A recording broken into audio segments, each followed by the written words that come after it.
Pernah kepikiran nggak kenapa ada satu doa pendek, cuma 7 ayat, tapi dibaca oleh lebih dari 1 miliar orang setiap harinya? Nah, kali ini kita akan coba bedah kekuatan di balik Al-Fatihah, surah pembuka dalam Al-Quran.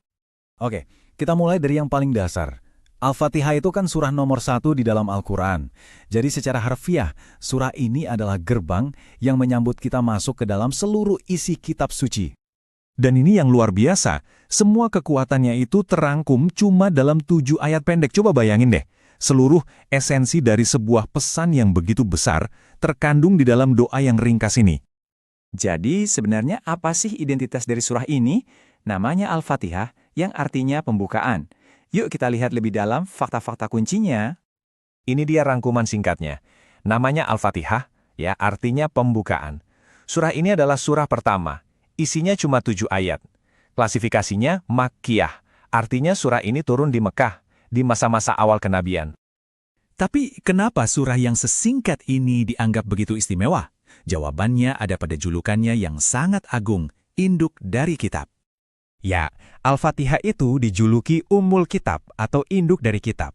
Gini deh cara gampangnya, kalau Al-Quran itu kita anggap sebuah buku yang tebal dan lengkap, maka Al-Fatihah ini adalah abstraknya, ringkasan super padat yang isinya semua ide-ide utama dari buku itu. Dan pentingnya itu bukan cuma simbolis loh, tapi juga sangat praktis. Al-Fatihah ini adalah jantungnya sholat. Surah ini diucapkan di setiap rokaat, setiap hari, oleh setiap muslim. Ini menjadikannya doa yang paling sering diulang di seluruh dunia. Yang bikin makin menarik, surah ini ternyata punya struktur seperti percakapan langsung dengan Tuhan. Dan dialog ini punya 2 bagian utama. Coba kita bedah satu persatu ya. Percakapan ini dimulai dengan penuh hormat. Bagian pertamanya itu isinya murni pujian dan pengakuan atas keagungan Tuhan. Jadi, ini seperti membangun fondasi dulu sebelum kita mengajukan permintaan. Coba perhatikan alurnya ya. Dimulai dengan nama Tuhan, lalu pujian mutlak untuknya sebagai penguasa alam semesta, maha pengasih, dan pemilik hari pembalasan. Jadi, sebelum meminta apapun, kita sebagai hamba sepenuhnya mengakui dulu siapa yang sedang kita ajak bicara. Nah, setelah semua pujian itu, fokusnya bergeser.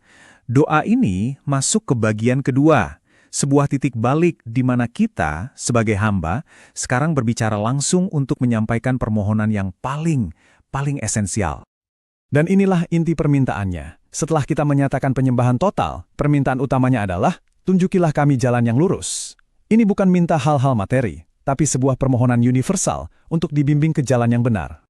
Oke, sekarang pertanyaannya, gimana caranya doa yang aslinya berbahasa Arab ini bisa diakses oleh jutaan orang di seluruh dunia yang nggak bisa bahasa Arab? Ternyata ada beberapa alat bantu yang pinter. Solusinya ada 2. Tentu saja, teks Arab aslinya tetap dipertahankan untuk menjaga keaslian wahyu. Tapi, untuk membantu pengucapan, ada yang namanya transliterasi Latin. Ini yang memungkinkan siapa saja untuk melafalkan kata-katanya dengan benar. Berbagai sumber belajar modern, entah itu digital atau cetak, sekarang ini biasanya menggabungkan ketiga elemen ini. Ada teks aslinya, ada transliterasinya, dan tentu saja ada terjemahannya. Kombinasi ini bikin surah Al-Fatihah jadi sangat mudah untuk dipelajari, dihafal, dan yang paling penting, dipahami.